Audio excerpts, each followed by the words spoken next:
Hi ladies, welcome back to Bernina Club. We've got a beautiful sunny day here in Tauranga today, which is fantastic.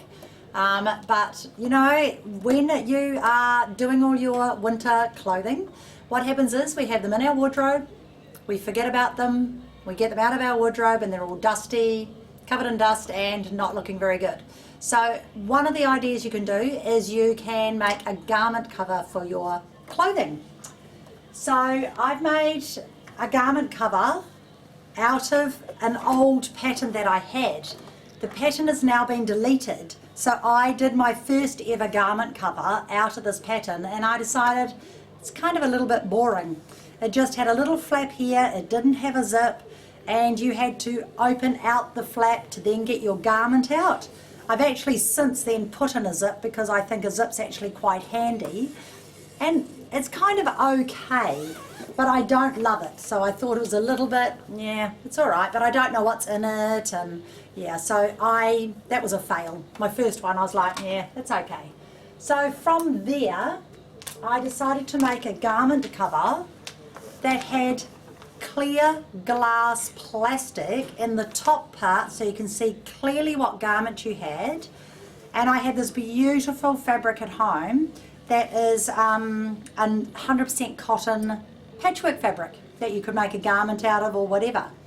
Now because it's 100% cotton fabric, it's very light, so I've actually ironed on interface Gygli on the back of my front panels, stitched a zip down the center, put some darts in here so I can put a few garments in there, and on the back I've used plain cotton duck excuse me, which is a heavyweight cotton fabric, and then I've bound the neck with the same fabric that the front is. So then I decided that I wanted to make it a little bit more user friendly, so that was my second attempt. Excuse me. So because I had fabric left over from this one, I decided that my front of my bag was going to have the cotton duck here, and I would bind my zip, which I'm going to show you, and then I decided for a little peephole so I can see what's in my garment, I just do this cute little girl's dress. And then on the back, here's the scenario. I have a wardrobe with pull-out drawers where my smalls are in, my undies and my bras and my pantyhose, and it really annoys me. So I've decided on the back of this to make pockets to put my pantyhose, my undies and my bras in.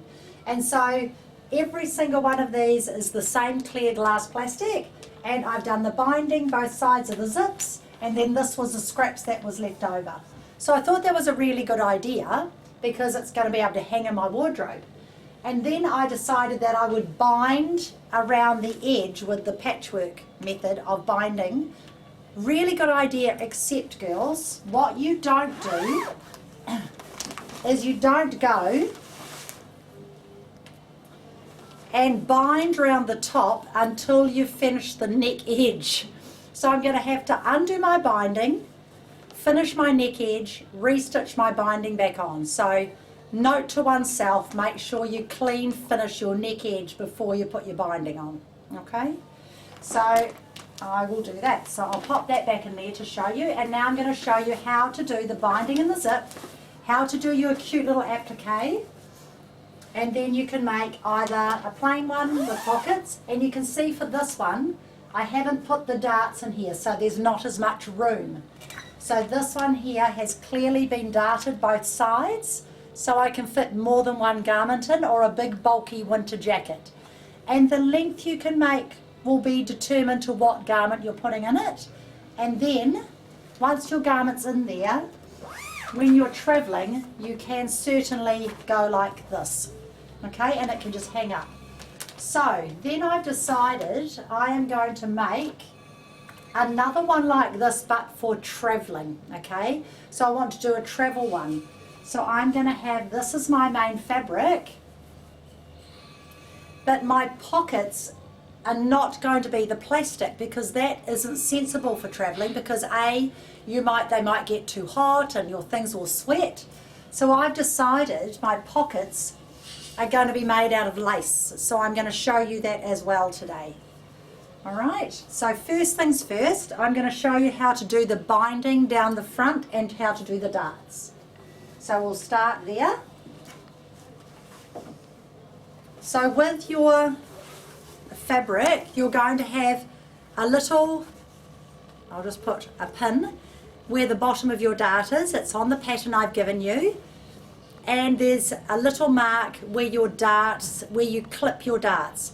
So this here, I'm actually going to draw it on here so you can see it clearly. I'll draw my dart. It doesn't matter if that's got a bit of pen on, I'm going to be stitching it in a minute. Oh, really good drawing. Don't draw on top of your sewing machine. So this will be where I'm going to fold my dart, okay? Right sides together. I'll remove my pin and put it in this way. So my two little notches are getting put together. And my pin is going here, okay? You can sew that way, but to make it easier, if you turn it over and put a pin this way, because not all of you ladies can actually sew on your machine without it jamming up. You should be able to, but some of you can't. So if that's the case, then you can sew this way, okay? So what that means is when you start sewing, you are actually starting on the fabric. So this is just safeguarding any of you that might not be able to do it the other way around. So I just forward and reverse at that point. Now when I get to the end of my dart, I don't reverse because I don't want a whole lot of bulk. So there's two ways you can do it. You can sew down and completely come off exactly the point. There is the end of my dart, and you can just sew off. There's one way of doing it. And then all you do is you get your pin, you separate the two ends of your thread. Don't get it tangled up like I just did. Separate the two ends of your thread and tie them off. Don't you love it? Let's try that again. I think I've got a little knot there. So separate them. There we go. Now to tie them off, you just one over the other, you know, as I've shown you many, many times. So now I've cut it too short. One moment please while I just redo that to show you, because I've cut it too short now. I'll just zip down here and show you that again. I won't backstitch. So let's try that once again, shall we? I'm just showing you what you don't do. So grab your threads, separate them. So just one over the other, tie it off, and then this time put it through the hole twice. Once, twice. So you're doing a double knot. There we go. And I can cut that other one off because I've already tied that off. Okay, there's one way of doing it. Now if you don't want to do that method, then for your next dart, which is on this side, I'll just remove my pin so that I'd have my darts going the same way. Here's my cutouts with my two little snips, right side together, and I'm still going to sew down this way, but I'm going to show you another way of doing a dart. So, you know, you'll get taught lots of different methods. This way's quite fun. So I'm going to sew right down to that point, and then I'm going to turn my work around and sew back into the dart so I don't have to do any tying off. Okay, so backstitch there. I sew down to my point of my dart. Okay, turn my dart over. Oops, pull my thread back because I've pulled too much. And sew back up the dart on the inside so you don't have any excess thread. Okay, trim the dart, the threads at the end, and I should have done a darker colour. So I've gone down to the point of my dart, then I've turned around and I've sewed back into my dart. So what that means is I don't have any threads to cut off. Okay, so by doing darts on your garment bag, this allows more room for your garments. Okay, So that is the back of my garment bag. Now for the front of my garment bag, I want to do a nice binding, and I'm actually going to bind it and then I'm going to put a fabric at the top of it this time. So I'm going to do it a little bit different. So I've got my piece of cotton duck and I will lay the right side down. Okay, here's my accent fabric I'm using this time. So what I'm going to do is I've cut this 2 inches wide, right? I'm going to put wrong sides together. Now you can iron this if you want a really sharp finish. So I don't normally, but I think I will this time because I want to see the difference. So iron your wrong sides together, placing your raw edges nice and even together there. Okay? So just give that a little press. Here's me saying put your edges nice and even, and it's not perfectly even. Probably why I don't ever iron them, but I thought, oh, I just might try it this time and see what it looks like. Just for something different. Always trying things different because you might like it. Okay. I like a soft finish, but there's nothing to say that you can't have a nice crisp edge on your binding. So 2 inches wide strip, and that will bound to be long enough. So you're doing right side to right side.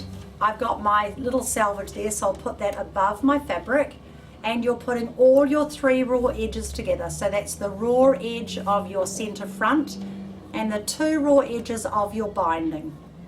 Okay, now I've given you the measurements to do a 1 centimetre seam, and on this machine I can just run my foot along there and it's perfect. Now I will explain to you that because I'm using a zip, and this is the depth of my zip, I have worked out that this size is perfectly what I need. If this zip depth here was less, I would have to take a bigger seam, and that will make more sense when I show you the next step. Okay, so you sew down the front. I think you'll like this method. Now you could use this method for the front of a jacket. You could use it for putting in pockets, whatever, but it's a really nice way of adding a little bit of colour to the side of your zip, rather than, if you have a look up here, all I've done is top stitch my zip on, and then, put my right side of my zip on and then top stitched it. So it is a nice look, but what I'm doing on this one is the same as here. I'm adding a fabric feature. Okay, so this is the one we're doing right now, adding a fabric feature, which I think is quite nice if you're just going to use a plain fabric. So it just depends the look you want. But look, you'll thank me because they really do look nice in your wardrobe and they protect your clothing. So what I'll do is I will just cut that excess fabric off. Now what I'm going to do is I'm going to turn over, here's my seam, right? I'm now going to press it so that my seam is up behind my binding. Alright, so there's my seam there, and I'm just going to press it so my seam is behind my binding. My zip is then going to be placed right side of the zip to the wrong side of my binding, and the zip is going to cover all my raw edges. Isn't that clever?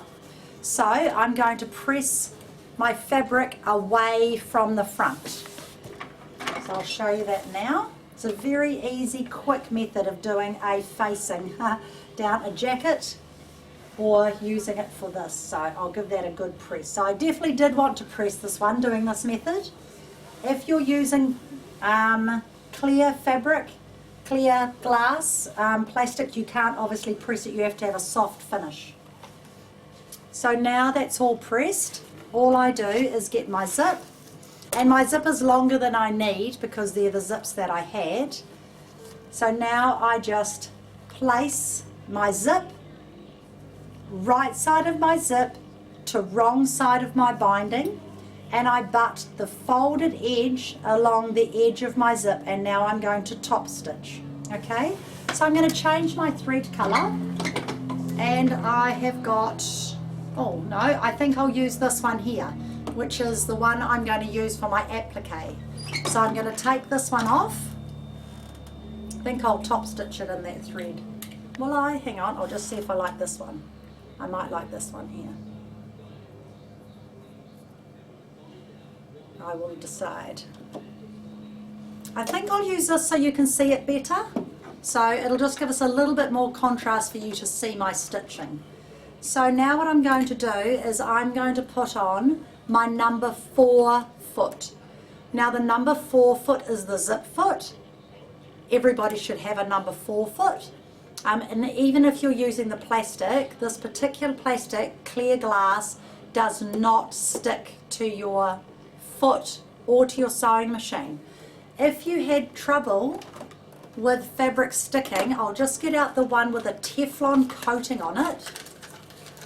You would buy a foot with a Teflon coating. See the difference on the feet? So this one on my left is a standard zip foot, and the one on my right has a Teflon coating on it. You can buy Teflon coating feet for normal sewing. You can buy the zip foot one, you can buy a straight stitch one, and you can buy an embroidery foot one. So if you're ever coming across difficult fabrics and you can't sew them, buy yourself a Teflon coated foot. Okay? At the moment the feet have 20% off until the 14th of August. So if anyone's interested, there is a nice sale at the moment. So with this machine, I'm working on the 780. I need to tell the machine that I've put a number 4 foot on, and I need to move my needle position to the right. So I'm going to put on straight sewing and move my needle position to the right, and now I'll thread my reeler thread up. And I do usually pin a couple of pins to start. Okay. So the beauty about using this machine is you've got the lovely big space in here, 10 inches. So it's really nice when you're doing a lot of bigger work. You certainly don't need it for this job, but it's nice to have it. So I'm just going to lay my zip down, right side facing up, sit my fabric. I'll just get rid of my zip to start off with. Lay my fabric down underneath it, making sure that I am putting all my raw edges underneath my zip. Okay, and then I'm just going to pin it. And I think you're going to like this finish, so you can adapt this to clothing or to any craft work you might do. It'll be nice for the top of a bag as well, really, really nice. So there would be another idea. So put your needle down. Then make sure on your machine you've got your needle stop down function on, so that when you stop sewing and rearrange your work, the needle stop is down, so your needle will stop in the work. Now what that means is when I'm sewing along, my needle stops in the work, and I can take out my pin, lift my foot up, and I can rearrange. Okay, so just butt your fabric up against your zip. Do a few stitches, needle down, rearrange, make sure it's sitting nice and flat, and away you go. Now I'm going to zip my zip up so I can carry on without having to stop. Now if you're doing down this on a front of a jacket or something, if you're working with a stretch fabric, before you go to sew on your binding, maybe sew a row of straight stitching called stay stitch, so that it holds your fabric so it doesn't stretch. Okay? That's just one thing is quite good if you're going to do it on a garment. So now just lay it down. Everything's nice and even. And just put your zip foot up against your zip and straight stitch. Okay, you can pin it if you like, ladies. You know that I'm not very good at using pins. So I just choose to do a little bit at a time and just stitch. But please feel free to use zips, you certainly can. So you can see as it's coming out my stitching, and I'm just butting my folded edge of my binding up against my zip. Okay. Then when I do my next run, instead of my needle position being to the right, I'm going to leave my foot in the same position, but I'm going to move my needle position to the left. Very, very easy method. Oops. Watch where I'm going. Oops. I felt I had a little hiccup then. I heard it. I went, oh, that didn't feel good. Oh dear, what have I done? I could hear it. I heard, oh, there's a click. What have I done? So if anything ever happens like that, take your bobbin out. Right? Take your shuttle out. I'm going to show you because it's really important. If anything ever happens, I could hear it. It's like something's not right there. Take your shuttle out and then release what's happened. Okay? Don't keep sewing. I don't know what that was. It was either a knot in the fabric or something, on the thread, beg your pardon. So I stopped because I felt a pull. Do not keep sewing. There's my problem. Get rid of your problem. Isn't that interesting? I really felt that. And then put your shuttle back in. So I've stopped. I've pulled it out. Now, even though that problem happened underneath, don't just put the shuttle in and keep sewing. Cut your top thread and re-thread the top as well, just in case the problem came from there. So I'm going to put the needle up to the highest position. Do not keep sewing, it's really important. Now, if you ever do have a jam like that, make sure that you do what I've shown you, but sometimes your machine needs to have an oil. And if you get more than one jam like that, I would suggest to you that you actually give your machine an oil because it may be that it needs it. Now with this machine, I'll just push this button and take this out. This machine has done a lot of work in the last few days. Put my shuttle system back in. So that's just going to go back in, and I do need to get down to see where the hole is. Put your shuttle back in and then put your bobbin case in. So just every one bit at a time. Put that back in, and before you put the bobbin case in, just make sure you've got everything in the right place. There we are. And then pop this one back in. Make sure your bobbin's still going around the correct way. Cut your thread and away you go. So don't keep going if you hear a funny noise, because all that will happen is you'll get a beautiful bird's nest. Okay, that feels better. Make sure they're both pulling really nicely as well before you start sewing again. So get rid of the problem, make sure you cut off any problem, and then start again. So yeah, I'm just here to help you girls not make a mess. So there are sometimes no answers why things like that happen. Could be just a knot in the thread that you just can't see them, so it's a little bit hard to tell what it was. Okay, so I will just start that again. And where I've either lock it off or reverse, your choice. So you can lock it off in one place or you can reverse over where you left off. Now carry on sewing. Okay. And you can hear it sound, when it sounds perfect, you know that everything's going fine. But as soon as you hear a funny noise, stop and rearrange. Okay. So once you're down to the bottom, you certainly can reverse at the bottom of your zip, and then you're going to start at the top. Always go the same way. Don't sew down this way, then turn it round and sew back up that way. Always sew the one way. Perfect. I hope you've all got sun where you are today, because you won't obviously get this video today, but I hope when you do get it, you're warm and dry and it's sunny. So much nicer in winter to get a bit of sun. Now with this machine, I've actually got scissors, so I can cut with my scissors. Now I'm going to go back up to the top, and all I'm going to do, I'm going to put my foot in exactly the same position, but move my needle position as far left as it can go. And on this particular machine, it says -5.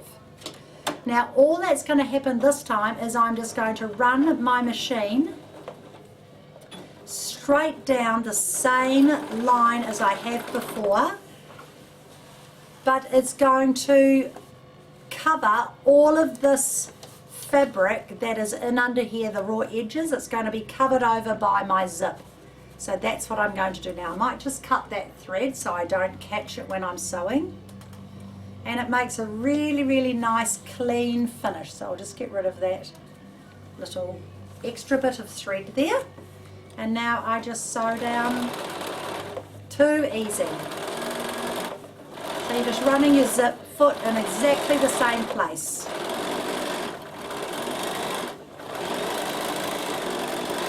And I should have probably put a slightly longer stitch length because I'm really top stitching, but that's okay.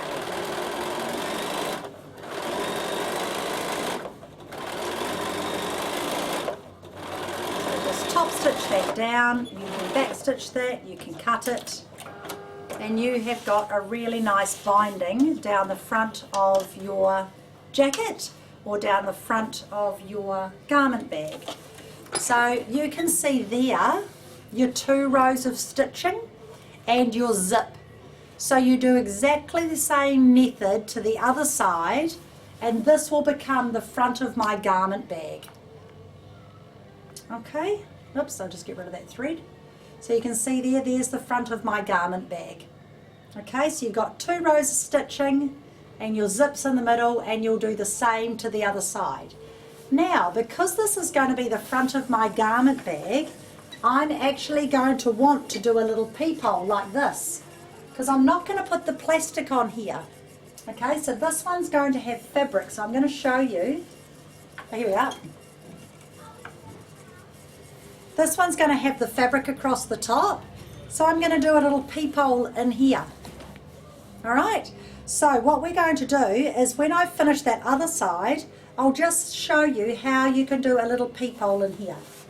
So the first thing you're going to do is you're going to draw, hope you can see that, a little picture of the design you want for the front. So I've drawn, let me show you.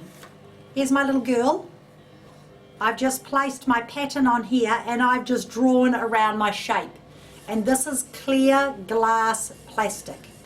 So I'm going to lay this on top of my work, just square it on and put it on there, and I'm just going to pin this onto here. Now, when you're going to be sewing on the right side of your fabric, normally with applique you don't do this method, but because I'm going to be cutting this away, I do want to do it on the top. So clear glass sitting on top of your fabric. I'm going to change my foot to my standard foot, and I'm going to put my machine on zigzag. So what I'm going to do is I'm going to use my ordinary foot. My zigzag is going to go to 1 width and 1 length. Okay, so your width is going to be 1, so the width of your stitch is going down to 1, and the length of your stitch is going down to 1, so it's very fine. Now by doing that you won't cut your plastic. If you were doing a straight stitch, sometimes your plastic gets cut. So after the break I'm going to show you how to do this great little applique idea. So go and grab a cup of tea or a cup of coffee or a drink of water, which I'm going to do because my eyes are starting to water. I'm going to cough. So I will do that and I'll see you in a few minutes.